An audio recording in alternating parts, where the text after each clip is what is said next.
Baby, stop and think about it. Tell me, where did we go wrong? How did it end like this? OiToronto, hi, I'm Danny Fernandes. We're here to do an interview. We're going to talk about how I grew up, my career so far this year, and a bunch of other stuff. So here we go. My music is about, it's fun, it's me. So when someone hears my music, they'll know it's my music. I make music that I like. And I'm sure people out there have the same taste as I do, so whoever has the same taste as I do will like my music and will become a fan.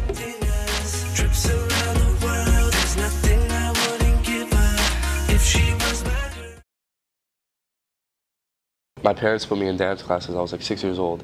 What I really wanted to do was play hockey. I wanted to be a hockey player. But my mom's like, no, that's too dangerous. You need to do something like more fun and more safe. But really what she didn't know is I broke more bones playing dancing than I would have playing hockey, you know what I mean? So it was about when I turned like 16, I was like, you know what? I've been on the road so many times. I'm only 16 years old. I knew what I wanted to do. I wanted to become a singer, so I started taking singing lessons, and everything just started happening like last year. It helped me because he had a name already, like people knew who he was. But in the sense, like, it put a lot more pressure on me because he was such a great artist and he had such great success out here in Canada. It was like, if I'm gonna do it, not that I'm gonna do it better, but I have to be just as good. At the bar, everything looking good so far. I see you sure to come and my way. Better think about what to say. Because people will criticize me a lot more than they did him because there was no one else doing it at the time that he was doing it. And it was just him, so he had all that success and he had all the fans in Canada.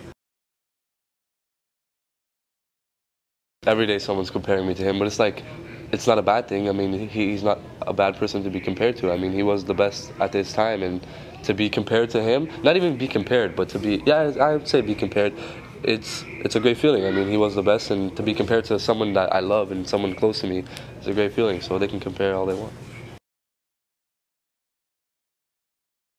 I mean, there's not really a difference. It's just when you're signed to a label, there's more power. So, and like, I'm one person, and the record label is 100 people. So there's a lot more to be spread around. Like, there's a guy that does my radio, there's a guy that does my websites, there's a guy that does my promotions, there's a guy that, like, it's all about a team. And the team that I have, CP Records, is probably the best team out here in Canada right now. They're pushing me, like, you see me, I'm everywhere right now. My music's all over the radio, my videos are all over TV, I'm doing all kinds of shows and stuff. I mean, I'm only one person and I can't do everything by myself. I did what I could until they came and took me and said, you know what, now all you gotta do is your job. Your job is to go in the studio, make music, go on stage, perform, and make music videos. That's your job. Leave the rest to us. So it was like a big load off my back, like, oh, thank God.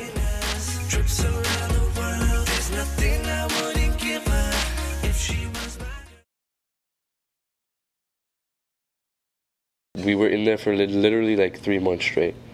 And I recorded the whole album in like 3 months. So I wouldn't say it was rushed because it was properly done, but I'm saying it was a lot of pressure on me because I had to finish it and it had to be released, and I needed another single like 2 weeks later. Because Curious was already out for a long while and it didn't have a video. So when I signed to the label, the first day that I signed, we shot a video like 2 days later. We flew to New York and did the video there. You were there with your girls all dressed up in dark blue. They're fun to make. I mean, the first video was a little bit weird because I didn't know how to, like, I really wasn't a camera person. So having a camera in my face all day and doing the same thing over and over, you do it again, do it again, do it again. At first it was like, oh man, I gotta do it again. Then after that it was like, making the second one was fun, making the third one was fun, and then when they're like, we're going to Prague to shoot Never Again, I was like, this one's gonna be really fun. So we went to Europe to shoot this video, and it was just an amazing experience. Like, everything was like gorgeous. I mean, Europe's a beautiful place. I don't know if anybody's ever been to Czech Republic, but it was incredible.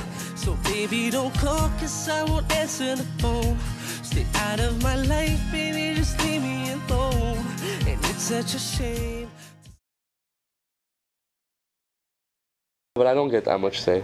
I mean, they'll send me the script, or like they'll send me the idea of the video before we actually shoot it, and they'll give me like, what don't you like, what do you like, and we'll, if you don't like this, we'll change it a little bit to make you, like, you know what I mean? Like I said before, they give me that much creativity, but usually at the end of the day, they know what they're doing. That's their job, you know what I mean? So they look after it, and everything turned out perfect. Never Again is probably the best video I've ever shot.